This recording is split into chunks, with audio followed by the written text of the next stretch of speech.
by introducing myself in my Lakota language, because this land that we're on, it's ancient, our language is ancient, and this land knows our language. So my late father always used to talk about how even if people in your audience don't understand Lakota, he says, your spirit does, their spirit will know, and this land will know. So, I'm better wash day midakapi, chante wash day not bet choose api.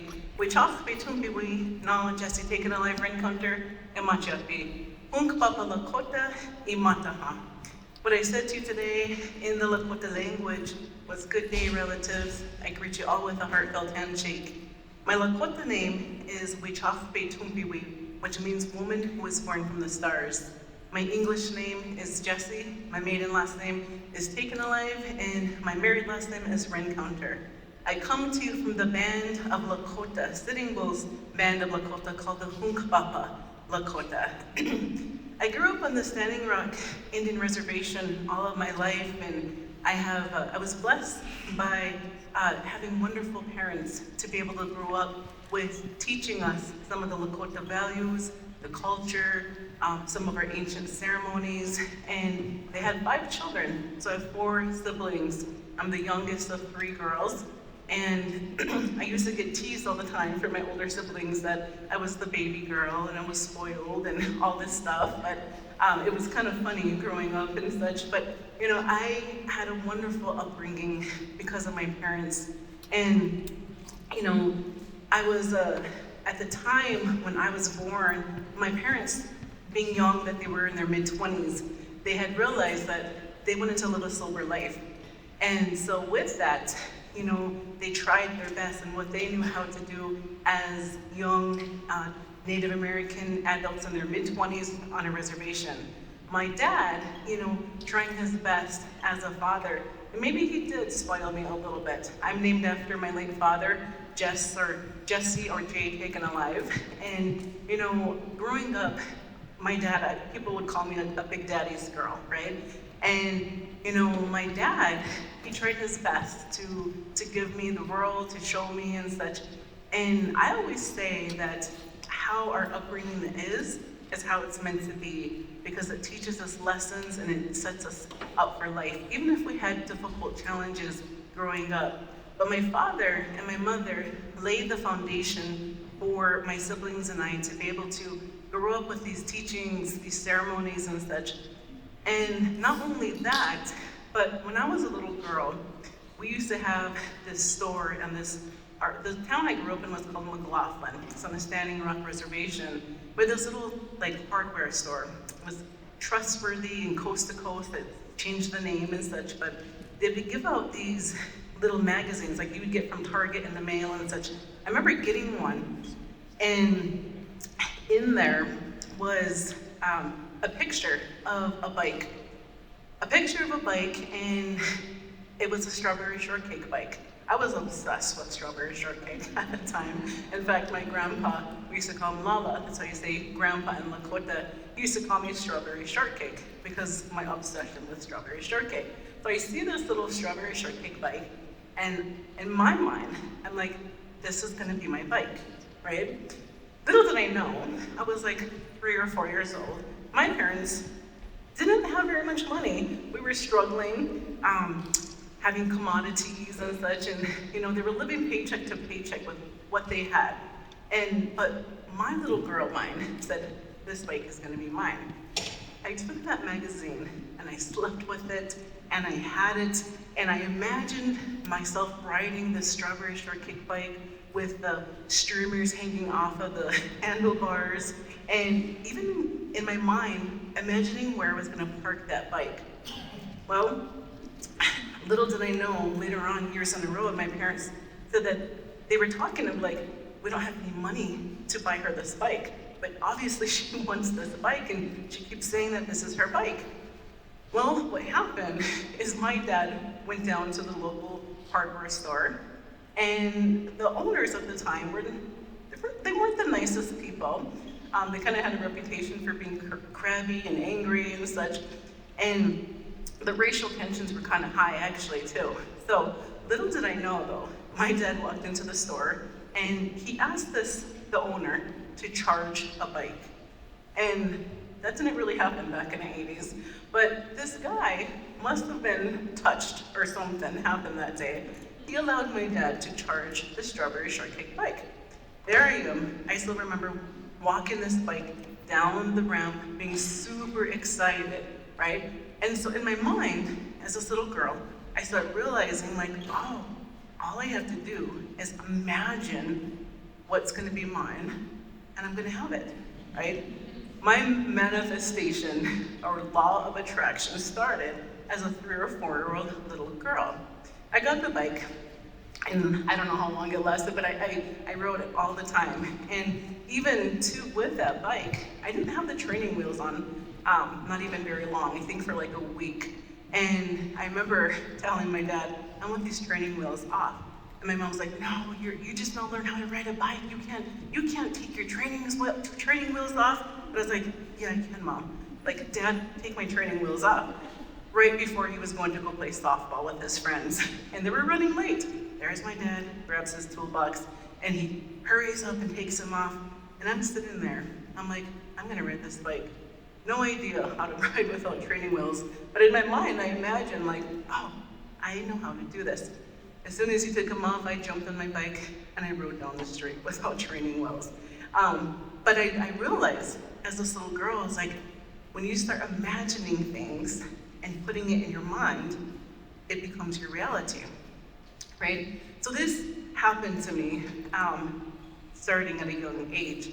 And I started realizing that life is pretty fun.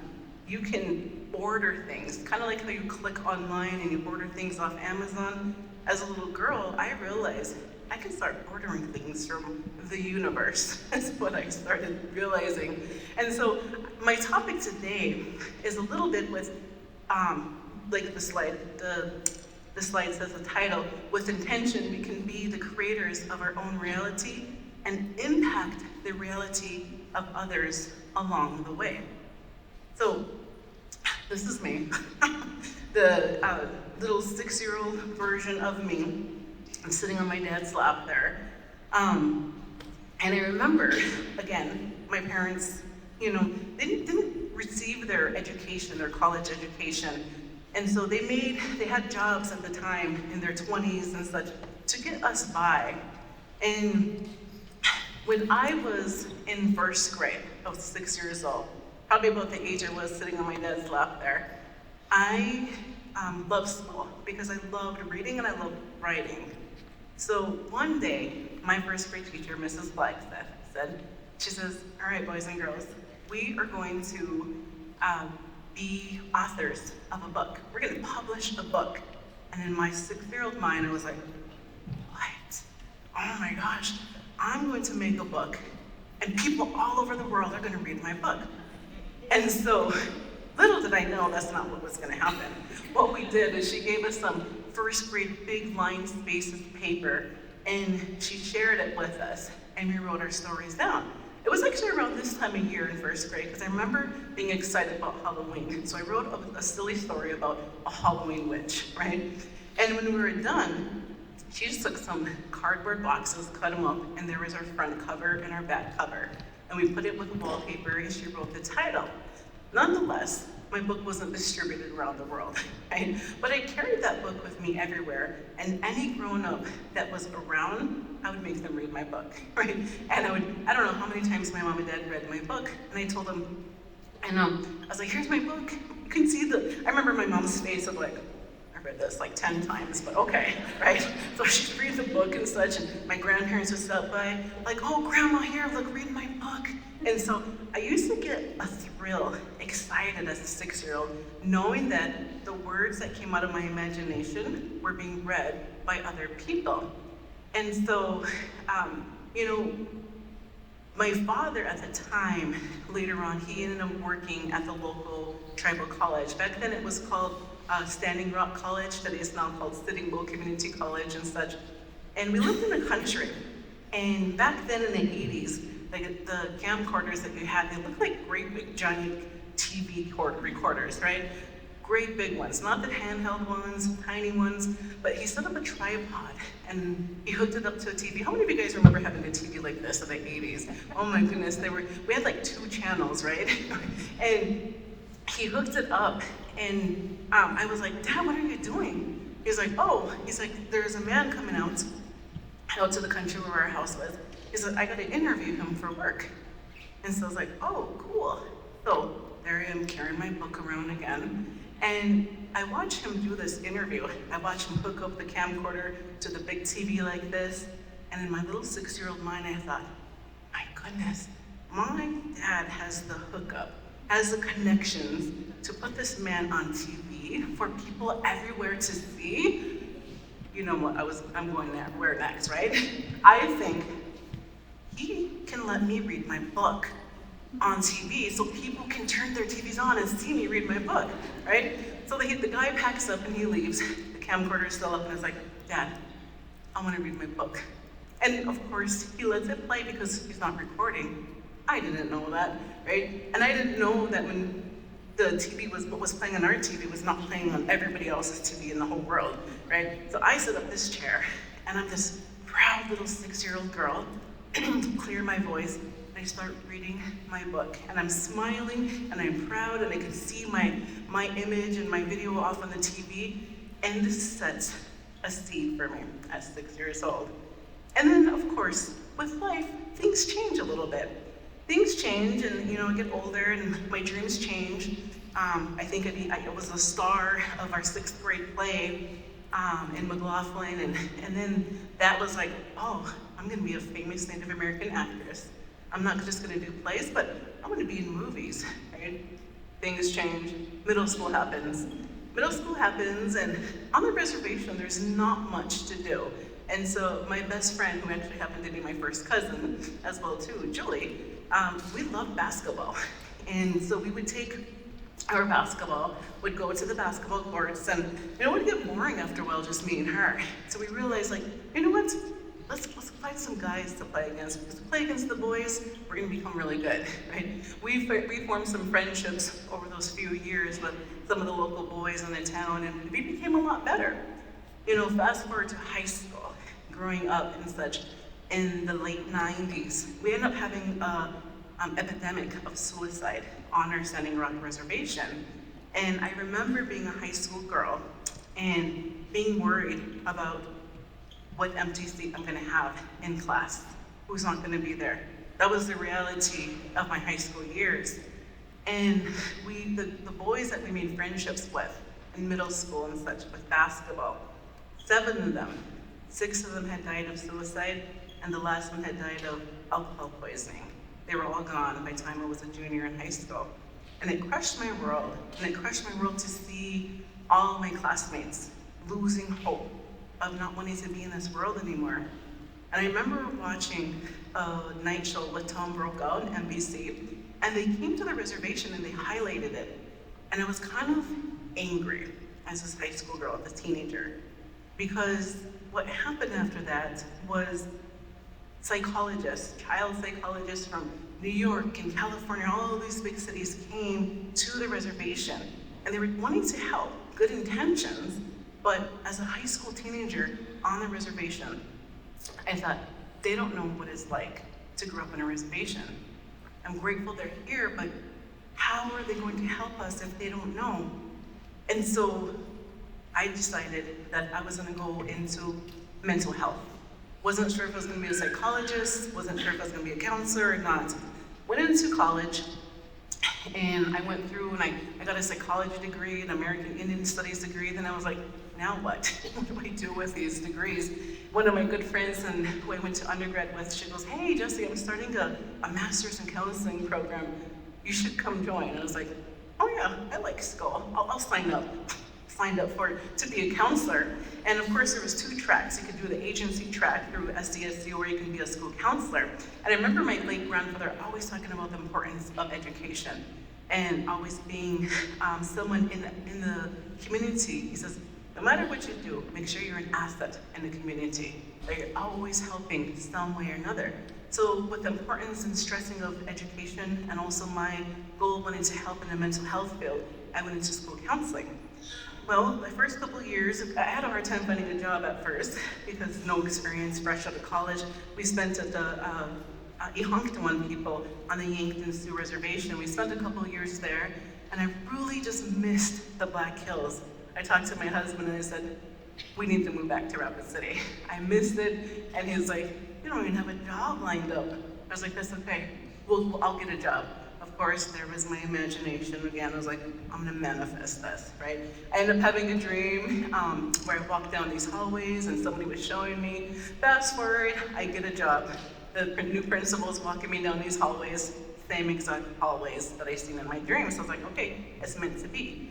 But unfortunately, at the time, it was the biggest elementary here in South Dakota, 650 kids at the moment. And I was one counselor to 650 kids. It was a title school, so a lot more stress, that are more challenges that our children came from, and no social workers in the school at the time. And it was mini crises all the time. I was always literally running and such. And there was always, unfortunately, I became, I love the social workers in town, but unfortunately how I became close with them was always being on the phone with them and, always wanting to help the little kids and such. And one day, there was a little girl that was, she had a hard time, and I know that the social workers were gonna come and take her, place her in a different home. And she was really close to me. And I told her what was gonna happen, and when they finally came and got her about 5:30 or so, she hung on to me and she says, Mrs. Rencountre, don't let them take me. I fought back some tears, and I was like, it'll be okay, we'll check in tomorrow when you come to school. And so she left. I had a hard time. I called up my husband, I said, I need to go out to the Black Hills, I need to pray. Well, Chanti was talking about the Black Hills.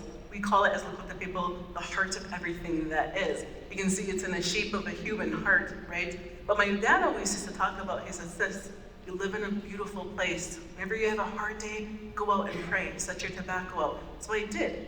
I went out and I prayed, and I asked Creator for guidance in my work with these children. I said, I can't do this by myself. They're always asking me why things have to be the way they are. Why are people mean? Why can't my dad stop using drugs? Or my mom stop drinking? Or why does my dad have to beat my mom or even me or whatever it may be? Really difficult questions. So I came out to the Black Hills, put my tobacco down, and I asked, right? And I have a story up there, or a picture of storytelling, because that's our traditional teachings, is that we always would tell stories to share values, to teach lessons and such, and that's what I used to do in the classrooms at this elementary. Well, 2 nights later, you fast forward after I went out to the Black Hills and I said my prayer and such, 2 nights later, I had a beautiful, life-changing dream. In this dream, an old man came to me, and he took me to a beautiful place out in outer space. And he told me, he says, it's really hard to hear our children crying every day. It's hard to hear them not wanting to be there anymore. And he says, and forgetting who they are and how special they are. He says, remind them of where we all come from. Remind them of how special they are. And so he starts talking to me, and what I see as we're in outer space, as I see the earth down below, and then there, I see these people standing with these bright, beautiful lights. So beautiful, they're standing there, and they're glowing, right? And then I see people crouched to the ground. They look like they didn't have lights. So I said, why do some of them have lights and some of them don't? And he says, look closer, why do you think they don't? So I look closer and such, and actually they did have lights, the ones that were crouched to the ground. They were very dim. And I said, why are they dim? He says, look closer. So I look again. The ones that were crouched to the ground were actually the ones who were struggling with addiction. Some of these parents that had were struggling with addiction or had abuse in the home, domestic violence and such. And then it made sense to me. I was like, oh my gosh. I was like, they have lights, but they're dim. And he says, when we're born into the world, all of us as babies, we have these bright, beautiful lights. And they're so beautiful that people want to be around us. They want to hold us because we make them feel good. Over time, over the years, people do and say hurtful things to us. Our lights start to dim. And I said, oh, okay, it makes sense. So the people with these bright, beautiful lights, nobody's ever been mean to them. He kind of looks at me and smiles and kind of chuckles. You know, kind of like this little kid, right? He kind of shakes his head. He goes, no. He says, people have hurt them as well too. Here's the only difference between them. He says, these people with these bright, beautiful lights, he says, people have hurt them. They've done things to them, even probably more hurtful than some of the people with the dim lights. The only difference between people with dim lights and bright lights is choice. He says, the people with the bright lights have chose to forgive those people who have hurt them, no matter how hard it is. He says, there's no bad people in the world. They choose to remember where we all come from. They choose to remember their gifts. They choose, most importantly, to have compassion and love. That's the only difference between them. And I was like, oh my goodness, this makes sense. And so he says, there's not one person down there that can change the world and make it into a beautiful, perfect place. He says, but watch what happens when someone who has a bright light helps those around them. And we watched, and I saw someone with a bright light go over and they pulled two people up off the ground, and as they stood, their lights began to shine bright as well too. And in turn, they start doing that to other people. And we watched as everybody started helping everybody. And before we knew it, everybody was standing with these bright, beautiful lights. And there was just this beautiful energy and feeling radiating from earth. And it was so like a love that we can't even comprehend here on earth. And he says, remember not to forget your own light. He says, because when you allow your own light to shine around those around you, that also reminds them of their own light. So I said, it makes sense. So the next, he took me back and such, and I was like, when I woke up the next morning, I was like, whoa, that was like powerful. That like, is this even real? Does this happen? And so I was quiet, didn't tell my husband about anything. There is my little girl at the time, 6 years old, in the shower, and she was showering, and there was on the sink, trying to still digest everything, and brushing my teeth and such.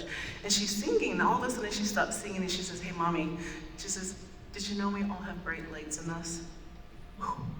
Twilight Zone music going off in my head, and I go over there and I was like, open that shower curtain. I was like, who told you that, babe? And she says, nobody, I just know it. And she goes, what makes our light shine bright is when we share things that we're good at. Like me, I'm a beautiful singer, and she is. She goes, when I sing, my light shines bright. And I was like, oh my goodness. I knew this dream was real. I knew this message that this old man had told me was meant to be. And so I went to work, and I had these two little boys in my office, and sooner than later, it's like an instant download, how you download something onto a computer. And this story was downloaded into me. And fast forward, this story was well received from students. They would go home and share it with their parents, grandparents, and with encouragement, I was able to have my first book called Petta Shows Me Through the Light. And it was really successful. But then people wanted more books. And I said, all right, I'm gonna try the route of self-publishing. I cried at my table many nights trying to figure out how to put these templates on so I can have these printed and such. Many times I gave up and such. And so I got rejected from some big publishing companies, and were like, where did you get your writing style? Where did you train? Did you get a writing degree from so-and-so? And I was like, no, I just trained myself. I basically just wrote how I storytell, right? Fast forward here though, those books that were rejected, the ones that I ended up self-publishing, have been very successful amongst our community. And the one you can see, Thunder's Hair here, it's about a little boy who has long hair, who gets bullied for being who he is. Little boys all over the United States and Canada with long hair have used this book to empower themselves and to teach other people that we can accept others for who they are, and we can be proud of who we are with long hair and such. These are the 5 books that I have out here, and I just released my last book last week Tuesday, and so really proud of them. I get questions all the time of like, which is your favorite book? And I said, it's like asking who's your favorite child, right? They all have a special meaning for me and such. But I just wanted to close with that today as well too, that there's a message amongst our people, a phrase that we say, and we always try to close our gatherings, we try to close our messages. Sometimes we even utilize it in a prayer in itself and such. But what we say in our Lakota language is, Midakoye Owase. And what that means is, we are all relatives, we're connected, we are related. Just like I seen in my dream of how we all impact each other, how we all help each other and such. And that even just holding the door or sharing a smile with someone, it's not as too small of an act. It impacts all of us around us. And I got to see this in my dream of what Midakoye Owase means.